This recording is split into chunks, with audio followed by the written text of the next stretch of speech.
Minu nimi on Henek Tomson ja kirjutasin raamatu Minu Uus-Meremaa alapealkirjaga Ekstreemne vabadus. Ekstreemseks tegi selle seiklusmatka, mis oli 3000 kilomeetrit pikk Uus-Meremaa põhjatipust lõunatippu. Ekstreemseks tegi selle seikluse just nimelt rahatult liikumine. Ja mida tähistab minu jaoks seiklus? Seiklus on olukord, kus on kõrge ettearvamatuse tase, ehk siis sa ei tea, mis toimub homme ja sul on väga raske ennustada, kas ja kuidas õnnestub sellise ettevõtmise läbitegemine.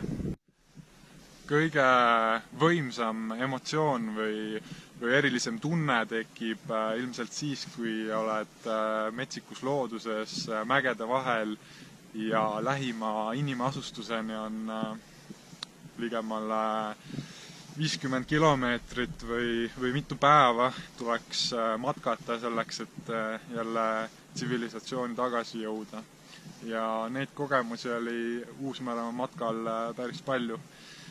Uus-Meremaalased on hästi sooja südamega rahvas ja Uus-Meremaa on huvitav ka kultuuriliselt sellepärast, et seal on põlisrahvus maooride näol esindatud.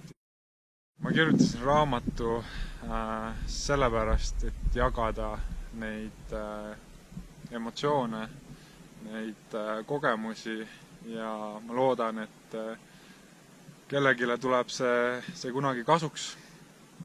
Mida lugeja võiks minu raamatust leida?